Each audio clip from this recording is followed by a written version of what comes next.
पिता ने मजदूरी की, बेटे ने घर चलाने के लिए ठेले पर चाय तक बेचा। बड़े सपने को लेकर बेटे ने इतना संघर्ष किया कि बिना कोचिंग ही भारत की सबसे मुश्किल परीक्षा पास करके लहरा दिया परचम। आईएएस हिमांशु गुप्ता की कहानी सुनने के बाद आपको भी लगेगा कि परिस्थितियां कभी मंजिल के रास्ते में रोड़ा नहीं बनती। जान लीजिए संघर्ष की असल कहानी। 12वीं के बाद पहली बार शहर की चकाचौंध में गया। पैसे नहीं तो ट्यूशन पढ़ाया, खर्चा निकालने के लिए पेड ब्लॉग्स लिखे। 3 बार दिया यूपीएससी का एग्जाम, तीनों बार कर दिया क्लियर, लेकिन तीसरी बार में बना आईएएस। कहते हैं सफलता का असली स्वाद वही चखता है जिससे संघर्ष का कड़वापन चखा हो।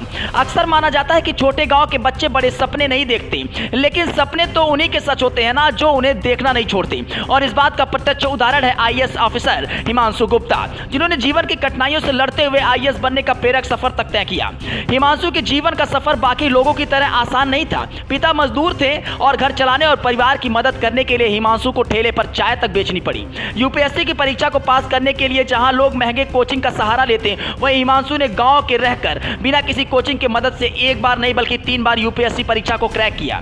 परिवार की कमजोर आर्थिक स्थिति को कई बार अपनी कामयाबी की राह में रोड़ा मानते हैं लोग, लेकिन हिमांशु गुप्ता ने कभी हार नहीं मानी और सफलता की कहानी लिखी। आइए जानते हैं उनके जीवन के प्रेरक कहानी और सफर के बारे में। 14 अप्रैल 1994 को उत्तराखंड के सितारगंज के एक सामान्य परिवार में जन्मे हिमांशु गुप्ता बचपन से ही पढ़ाई लिखाई में काफी अच्छे थे, लेकिन उनका बचपन आम बच्चों से काफी अलग था, क्योंकि उनके परिवार की आर्थिक स्थिति अच्छी रही थी और उन्होंने अपना बचपन बेहद गरीबी में बिताया था। हिमांशु के पिता पहले दिहाड़ी मजदूरी का काम करते थे, लेकिन इससे मुश्किल से ही परिवार का गुजारा हो पाता था। उनके पिता ने बाद में चाय का ठेला लगाना शुरू किया।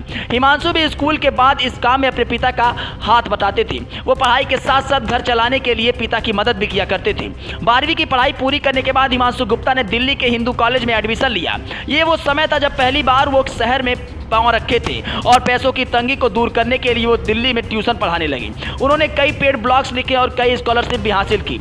ग्रेजुएशन के बाद हिमांशु ने डीयू से पर्यावरण विज्ञान में मास्टर डिग्री के लिए दाखिला लिया और कॉलेज में टॉप किया। इसके बाद हिमांशु के पास विदेश जाकर पीएचडी करने का मौका था, लेकिन उन्होंने देश में रहने और देश सेवा करने का फैसला लिया और इसके बाद उन्हें यूपीएससी सबसे सही रास्ता दिखा। उन्होंने इसे ही अपना लक्ष्य बना लिया। हिमांशु गुप्ता ने कड़ी मेहनत की और साल 2018 में पहली बार यूपीएससी की परीक्षा दी और पहली ही बार में वो पास हो गए। लेकिन उनका चयन भारतीय रेलवे यातायात सेवा के लिए हुआ, लेकिन उनका लक्ष्य आईएएस बनना था और इसलिए उन्होंने तैयारी जारी रखी और साल 2019 में दोबारा एग्जाम दिया। दूसरे प्रयास में हिमांशु का चयन भारतीय पुलिस सेवा के लिए हुआ और उन्होंने आईपीएस की ट्रेनिंग लेने के बाद 2020 में अपना तीसरा प्रयास दिया और इस बार उन्होंने अपने लक्ष्य को पा लिया और उनका सिलेक्शन भारतीय प्रशासनिक सेवा के लिए हो गया।